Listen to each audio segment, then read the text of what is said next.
kasar dari itu. Katakanlah wahai sahabat Ansor, katakan yang lebih kasar dari itu supaya kalian puas. Wahai sahabat Ansor, tidakkah kalian ridho dengan keputusan ketika orang-orang Makkah pulang ke rumahnya membawa onta, sementara kalian akan pulang ke rumah kalian membawa Rasulullah? Tidakkah kalian ridho? Demi Allah wahai sahabat Ansor, katakan demi Allah, seandainya semua manusia berada di satu lembah dan orang-orang Ansor berada di lembah yang lain, demi Allah Muhammad akan membersamai orang-orang Ansor sampai akhir hayat. Pecahlah tangisan penduduk Ansor. Cukup ya Rasul. Demi Allah ya Rasul, kami tidak pernah risau dengan pembagian harta rampasan perang.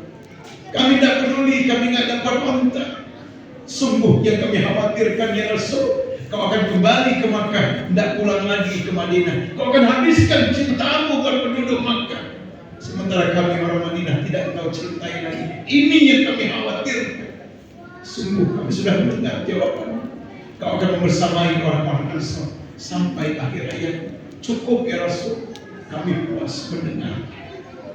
Lihat jemaah sekalian, orang-orang Ansor yang sudah berkorban 10 tahun untuk Rasul masih khawatir gak mendapatkan cinta. Lalu dari mana kita yakin kalau Nabi cinta sama kita? Apa yang membuat Nabi kira-kira cinta sama kita? Maka subhanallah, kita lebih layak lagi untuk khawatir. Maka kita sangat berharap peringatan Maulid ini memunculkan cinta itu, sehingga kita bisa berkata, ya Rasul, selama hidup kami mencintai, beri kami syafaat ya Rasul. Berani kita berkata begitu kalau ada cinta di hati kita pada Rasulullah. Jemaah dirahmati Allah. Nah maka seharusnya selesai peringatan Maulid ini, mulai kewajiban-kewajiban kita pada Nabi, mengimaninya kembali kita sekarang. Belajar mencintainya harus muncul di hati kita, sehingga dengan cinta ini kita akan mencintai yang dicintai Nabi, membenci yang dibenci sama Nabi. Kan gitu. Yang Nabi senang, apa yang Nabi senang? Sunnah-sunnah muakkadah misalnya. Salat sunnah yang ditekankan sama Nabi. Apa ciri-cirinya? Jarang ditinggalkan Nabi kalau bukan sangat mendesak. Contohnya diantaranya salat qobliyah subuh. Apa kata Nabi? Raka'atal fajri khairun minad dunya wa ma fiha.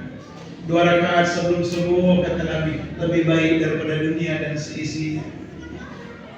Bapak Ibu yang pernah kehilangan motor, sedihnya minta ampun. Yang pernah kehilangan emas permata, apalagi, ya kan? Tapi kenapa kita gak sedih kehilangan dunia dan seisinya? Ketika kita gak sholat 2 rakaat sebelum subuh. Kita kalau kehilangan motor itu muring-muring, marah-marah. Kampret begal, bakar aja oleh begal. Marah bener itu kalau motor yang hilang. Tapi sering kehilangan 2 rakaat sebelum subuh, kok nggak ada rasa menyesalnya. Nah, kita mulai mencintai kalau bisa sebelum azan subuh sudah tahu. Kenapa? Kita ingin menegakkan yang dicintai Nabi, sholat tahajud, 2 rakaat sebelum subuh, sholat berjamaah di masjid, sudah mulai kita lakukan. Kenapa? Ini dicintai oleh Rasulullah. Kita mulai mencintai para ulama. Kenapa? Ulama itu warasatul anbiya. Kita tidak boleh mencaci maki ulama. Tidak boleh. Kan ini, jangan mencaci maki ulama. Termasuk kita nggak boleh mencaci maki keturunannya. Saya sedih sekarang ini kok ribut orang mengoreksi Habib palsu. Kalau ada Habib yang kurang bagus adabnya, oke, kita sepakat, kita luruskan. Tapi enggak anti Habib. Kenapa? Habib ini dzurriyyah Nabi. Bayangin kalau kita caci maki Habib, keturunan Rasulullah, gimana kita meminta syafaat nanti di yaumil akhir? Kata Habib yang di Indonesia, ya Rasulullah, kami waktu di Indonesia disuruh pulang ke Yaman sama dia orang itu. Ngomong apa kita pada Nabi? Maka jangan, saya nggak ikutan orang benci Habib ini, saya nggak ikutan. Kenapa? Zuriyah Nabi, di darah mereka ada benang merah kepada Rasulullah. Jangan benci Habib, jangan benci Sayyid. Hadratus Sayyid Imam Nawawi Al-Batani, Hadratus Sayyid Hashim Asy'ari, mereka takzim kepada para Habib. Jangan membenci para Habib. Jangan. Kemudian jangan membenci sunnah-sunnah Nabi. Kita mulai belajar mencintai sunnah-sunnah Nabi dari makan minum, Pak. Yang gampang saja makan minum. Apa kata Nabi? Jangan makan minum dengan tangan kiri. Kenapa? Makan minum dengan tangan kiri itu kerjaan setan. Aku nggak mau sama dengan setan. Maka Nabi kalau minum selalu dengan tangan kanan, makan selalu dengan tangan kanan. Contohnya kayak ini. Bismillah. Pakai tangan kanan.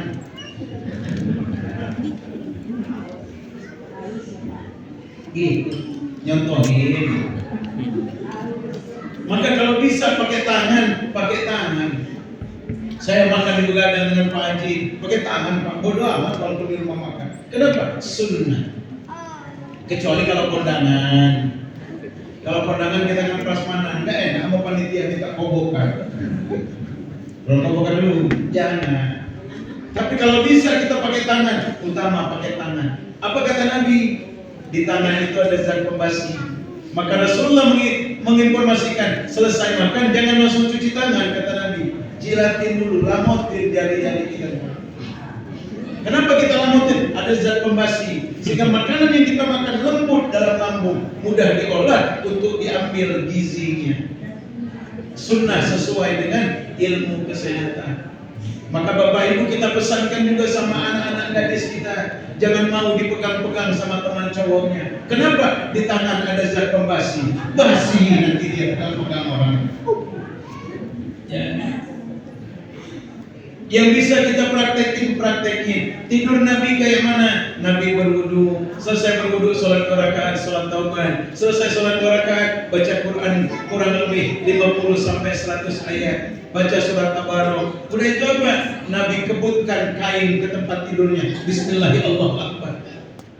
Setelah itu beliau berbaring dengan pipi kanan di atas telapak tangan. Sunnah.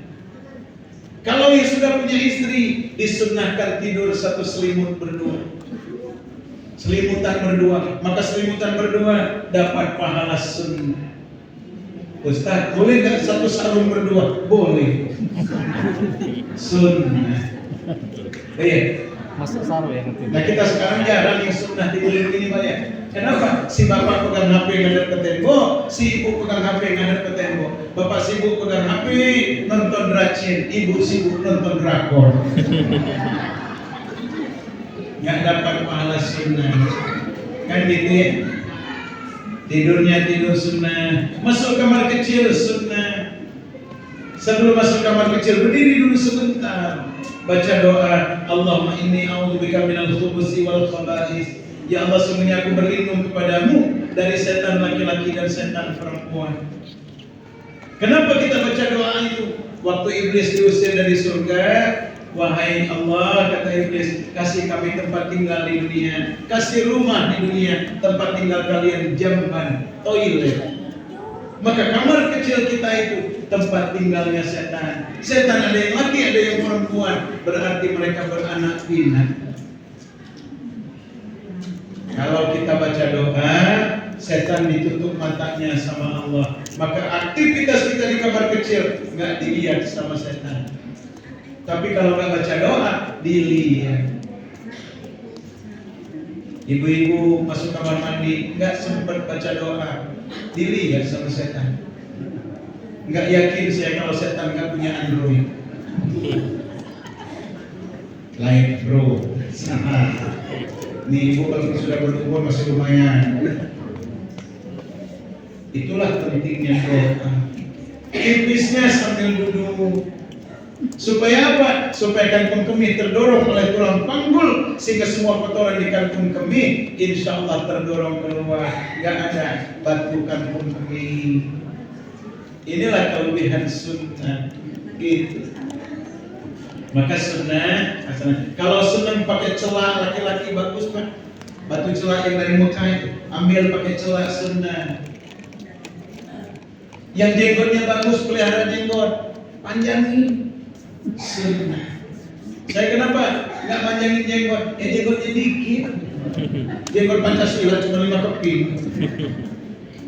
Kalau jenggot bagus panjangin, kenapa? Sunnah. Saya dulu lama mikir ngapain Nabi itu urusan jenggot jadi diatur-atur. Ternyata beda Pak.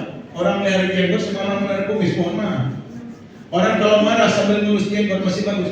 Astagfirullah, nah, kamu kok pada betul astagfirullah. Masih bagus, tapi astagfirullah, nah, beda kesannya. Beda. Lihat. Yang senang pakai baju gamis, pakai baju gamis.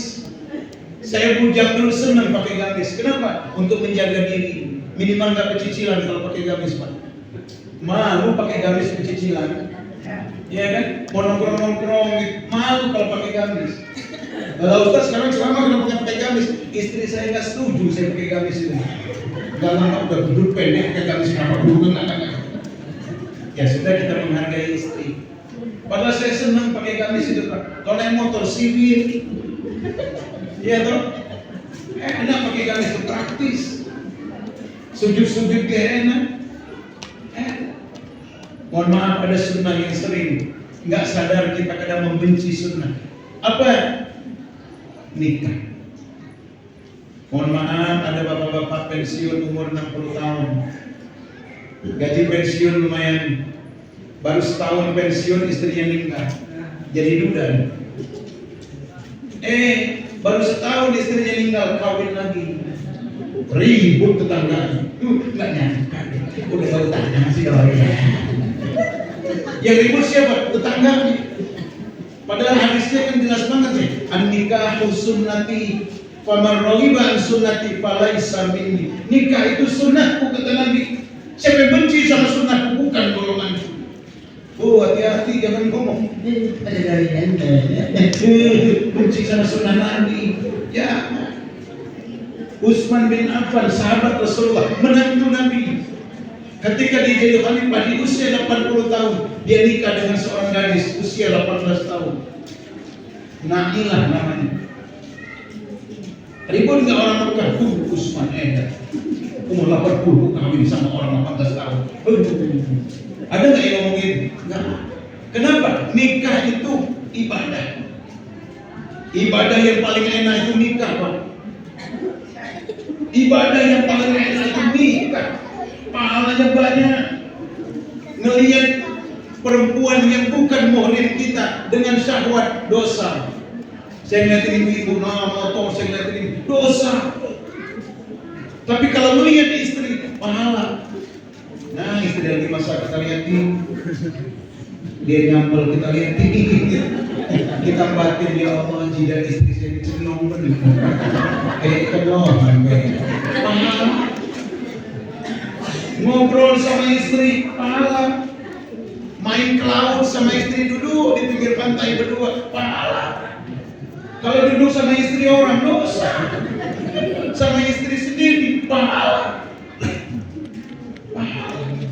Mandi samaan sama istri pahala. Jajan bakso samaan pahala. Sepandang-pandangan pahala. Bercanda pahala. Meremas tangan istri pahala. Komot tidur sama istri. Bayangin coba sehari berapa pahala yang bisa kita kumpulkan dengan nikah itu. Maka Pak yang sudah gak punya istri kawin lagi Pak, coba-coba banyak pahalanya. Enakan nikah daripada tahajud ya. Tahajud campur ngantuk. Lah kalau nikah pahalanya banyak. Makan samaan pahala, ngopi samaan pahala, boncengan motor samaan pahala.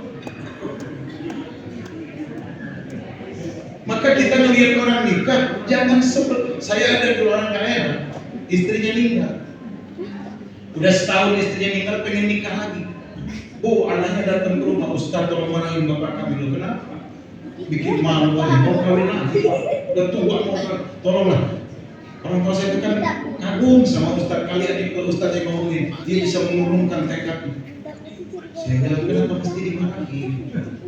Kamu orang mungkin bisa mencukupi makan minumnya, tapi kami laki-laki ini butuh teman ngobrol.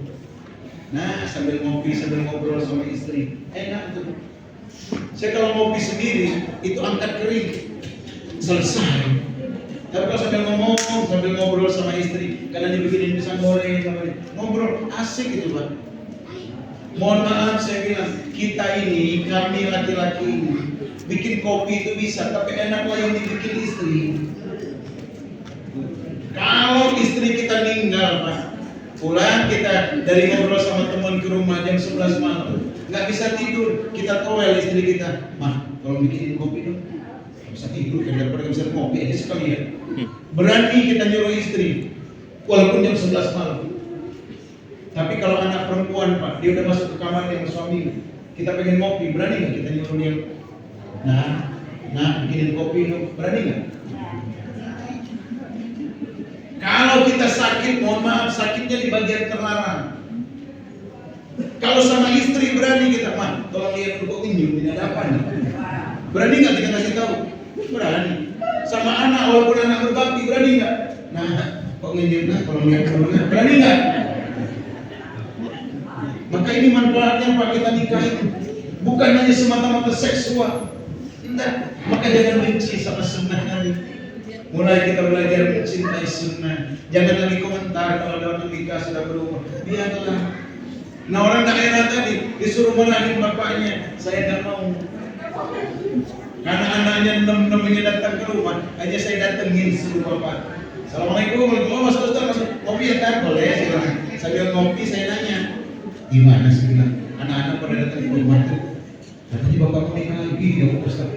Wih, mending saya sendirian katanya. Sama siapa?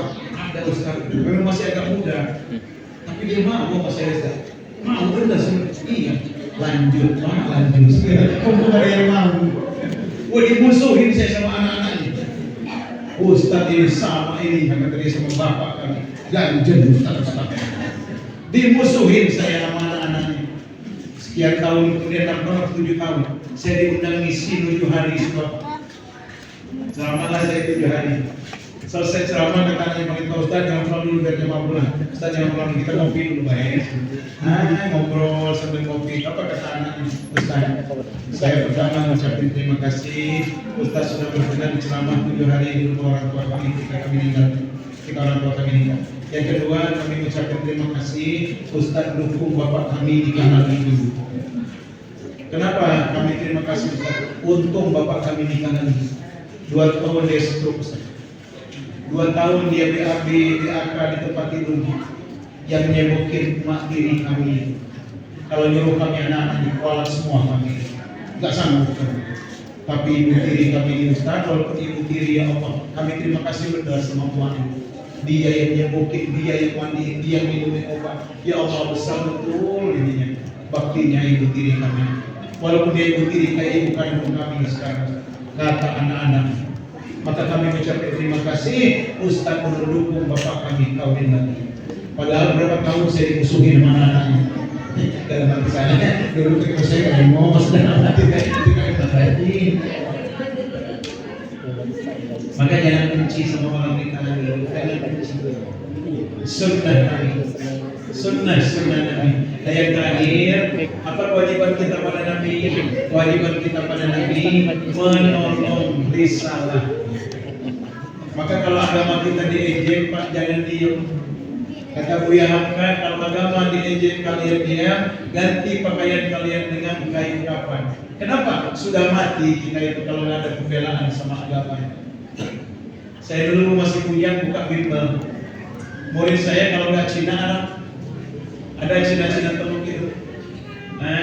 Senang benar nanya-nanya tentang Islam. Saya malas karena udah capek. Saya ngajar jam 8 sampai jam 9. Jam 9 itu kenapa aja pulang dulu, dia nanya Islam itu wudhu itu apa segala macam. Akhirnya dia ngomong gini, Pak, saya perhatiin Al-Quran sama Bible itu kata dia sama persis. Oh ya, bedanya cuma 25%. Yang 25% itu buatan Muhammad. Gitu. Nah dalam hati saya perlu dijawab. Saya bilang, Nabi Muhammad itu Nabiul Ummi. Nabi Ummi itu apa artinya? Nggak bisa baca, nggak bisa tulis. Sampai meninggal ummi. Kenapa Allah buat Rasul itu ummi? Supaya orang yang model nanya kayak Encik ini terbantahkan secara otomatis. Mungkinkah orang yang buta huruf ngarang-ngarang Quran? Kami yang buta huruf punya nggak bisa bikin satu ayat Quran. Apalagi orang yang buta huruf. Maka Encik, kalau mau belajar Islam saya bilang jangan sama pastor, tapi belajarnya sama ustaz. Sama ustaz. Nah, kita akan sering ketemu dengan orang yang belajar melecehkan kayak ini. Ada lagi yang melecehkan Nabi. Oh, Nabi Muhammad itu anak kecil aja, anak PAUD dikawinin. Nah, ini nggak boleh nih. Nggak boleh, walaupun ini ustaz yang terkenal ngomongin Nabi Muhammad kawin sama anak PAUD kecil. Orang ketawa semua. Alhamdulillah. Ada wanita dari Eropa buka HP, dibukanya ChatGPT. Dia nanya, benarkah Muhammad kawin dengan Aisyah waktu itu umur 6 tahun? Apa jawaban ChatGPT? Benar, Muhammad Rasulullah SAW menikah dengan Aisyah ketika itu umurnya 6 tahun.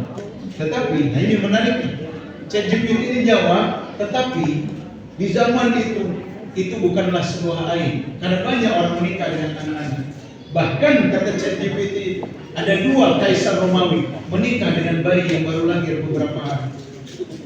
Buat di zaman dulu ada kaisar Romawi yang nikah dengan bayi, bukan anak umur 6 tahun. Bayi. Maka ketika Nabi nikah dengan Aisyah, nggak ada orang yang protes. Ada nggak riwayat hadis? Oh, Abu Bakar protes, Nabi pengen nikah dengan anaknya umur 6 tahun. Kita Indonesia yang membuat itu, Pak. Dulu ada orang namanya Syekh Abi, nikah dengan anak umur 12 tahun. Siapa namanya? Ulpa. Ribut media kita. Syekh Abi nikah dengan anak-anak umur 12 tahun. Ya kan? Padahal boleh-boleh kan? Saya dulu jadi pemuluh, Pak. Pemerintah menentukan nikah itu laki-laki minimal 17 tahun, perempuan minimal 16 tahun. Sekarang naik lagi umurnya, laki-laki minimal 21 tahun, perempuan minimal 19 tahun. Kalau saya lebih setuju dengan orang dulu. Orang dulu itu nikahnya muda-muda, aman, Pak. Belum sempat cabai-cabean sudah kawin. Sekarang mohon maaf, kenapa banyak perzinahan di Indonesia? Karena tadi peraturan, kita juga sok-sokan, kalau belum selesai S1, belum boleh nikah. Padahal di kampus dia sudah dewasa, dekat dengan perempuan. Maka wajar kalau mereka, sekarang banyak Pak, kos-kosan itu diisi bukan sama mahasiswi, tapi sama ayam kampus. Orang tuanya bekerja di kampung cari duit buat biaya kuliah, sampai sini bukan jadi mahasiswi, malah jadi ayam kampus. Perzinahan jadi biasa. Kenapa? Sudah dewasa, dorongan seksual tinggi, nikah belum. Maka kata kami orang Banten, kalau laki-laki, wah kayak muncang, cek muncang. Ngerti muncang? Muncang itu kemiri. Kemiri yang masih ada kulitnya. Kalau kami di Pandenan, di Bandung, biasa tuh ngadu muncang. Muncang itu yang gak gampang pecah, muncang lagi. Dia agak bulat. Itu mau diaduk kayak mana? Sulit pecah kalau muncang lagi. Maka orang kalau beli muncang diaduk-aduk, diaduk-aduk. Kenapa? Nyari yang laki. Maka kata orang Banten, kalau laki-laki kayak muncang. Semakin banyak dipilah-pilih, semakin balil, semakin mungkin. Beda dengan cewek. Kalau cewek bukan kayak muncang, bukan kayak kemiri, tapi kayak pisang Ambon. Semakin banyak yang nawar, semakin gak bagus. Coba di pasar, berapa di sisir? 15.000. Mahal amat. Nggak dapat 10 kan? Nggak bisa, pisang lagi susah, haram. Mantap nggak sih? Jangan mencet. Datang lagi nawar, mantap nggak sih? Jangan mencet. Masa banyak 15 orang aja bodoh untuk pisang. Maka saya nggak tahu ya, saya termasuk yang dukung orang nikah muda. Bapak saya nikah sama emak saya itu umur 16 tahun. Bapak baru tamat SMP, emak baru tamat SD. Dikawinin sama kakek. Bro, jual anaknya 8, hidup semua. Iya kan? Lah kita nikah pada tua karena terlambat. Udah batuk-batuk, anak baru mau kuliah. Tahu nggak? Udah baru mau kuliah. Lagi butuh-butuhnya biaya, bapaknya bengek. Coba kalau nikah masih muda, anaknya kuliah, anak bapaknya masih gagah. Kan gitu. Masih bisa ngomong cucu. Bayangin kalau kita nikah belakangan, pas punya cucu kita sarap kejepit. Gimana mau nikah? Sarap kejepit. Maka belajar kita membela sebenarnya, belajar membela, jangan dia. Nah, jamaah sekalian, kita peringatan ini dalam rangka memunculkan ini. Oh, ternyata Nabi dulu pernah membentuk sebuah negara Madinah namanya. Di negara Madinah inilah cikal-bakal kaum muslimin menguasai 2/3 belahan bumi dengan rahmatan lil alamin. Nah, mudah-mudahan kita umat Islam bisa meneladani Nabi dalam kehidupan nyata kita sehari-hari, bukan hanya simbolis saja, tetapi kita praktekkan dalam kehidupan sehari-hari. Mudah-mudahan dengan demikian Allah akan kuatkan kembali umat Islam sebagaimana kuatnya Islam di zaman Nabi dan para sahabatnya dulu. Amin ya rabbal alamin. Ada Allah yang bermain di Quran Maaf pada Allah saya mohon ampun. Wabillahi hidayah wal hidayah. Wallahu muwaffiq ila aqwamit thoriq. Wassalamualaikum warahmatullahi wabarakatuh. Ya Bapak Ibu sekalian, mari kita berdoa kita awali umul kita ala hadihin niyat wa ala kulliyatin sholihah ya ajlis salamah li qabuli du'a al-fatihah. A'udzu billahi minasyaitonir rajim. Bismillahirrahmanirrahim. Alhamdulillahirabbil alamin arrahmanir rahim maliki yaumiddin iyyaka na'budu wa iyyaka nasta'in ihdinas siratal mustaqim siratal ladzina an'amta 'alaihim ghairil maghdubi 'alaihim waladdallin. A'udzu billahi minasyaitonir rajim. Bismillahirrahmanirrahim. Ya hayyu ya qayyum ya dzal jalali wal ikram. Allahumma shalli wa sallim ala sayyidina Muhammadin fil awwalin. Allahumma shalli wa sallim ala sayyidina Muhammadin fil akhirin. Wa barik wa sallim wa radiyallahu ta'ala an kulli sahabati Rasulillah ajma'in. Alhamdulillahi rabbil alamin. Hamdan syakirin, hamdan na'imin, hamdan yuwaffi ni'amahu kafi'u mazidah. Ya Rabbana lakal hamdu wa lakal syukru kama yanbaghi li jalalikal karim wa 'azimi sultanik.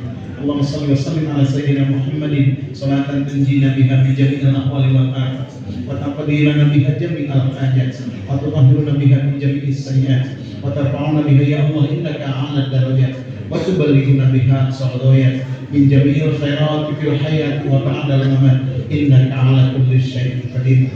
Rabbana zalamna anfusana wa in lam taghfir lana wa tarhamna lanakunanna minal khasirin. Allahumma ighfir lana dhunubana wa liwalidina warhamna warhamhum kama rabbawna shighara wa li jami'il muslimina wal muslimat wal mu'minina wal mu'minat innaka 'ala kulli syai'in qadir. Allahumma ya Allah ya Rabbana, pada malam ini ya Rabb, kami memperingati Maulid Nabi yang entah untuk kesekian kalinya. Ya Allah, jadikan peringatan Maulid Nabi memunculkan iman kami kepada Rasulullah dengan iman yang sempurna. Jadikan peringatan Maulid kali ini ya Allah memunculkan cinta kami kepada Rasul sehingga kami bisa menegakkan sunnah-sunnahnya dalam kehidupan kami sehari-hari. Ya Allah ya Rahman ya Rahim, jadikan Maulid ini ya Allah membawa manfaat yang banyak bagi kami ya Allah. Jadikan kami ya Allah bisa mengikuti Rasulullah SAW dalam niat dan perbuatan zahir maupun batin. Ya Allah ya Rahman ya Rahim, jadikan anak-anak kami cinta pada Rasul-Mu ya Allah, cinta pada Al-Quran dan cinta kepada-Mu ya Allah. Allahumma ya Allah ya Rabbana, anugerahkan hidayah kepada para pemimpin kami ya Allah, anugerahkan hidayah kepada para guru kami ya Allah, anugerahkan hidayah kepada para ustaz kami ya Allah, anugerahkan hidayah kepada para konglomerat kami ya Allah, anugerahkan hidayah kepada para penegak hukum kami ya Allah, sehingga negerinya menjadi negeri yang baldatun thayyibatun warahmatullahi. Ya Allah, disinilah kami akan meninggalkan anak-anak kami. Di negeri inilah ya Allah kami akan menitipkan anak-anak kami.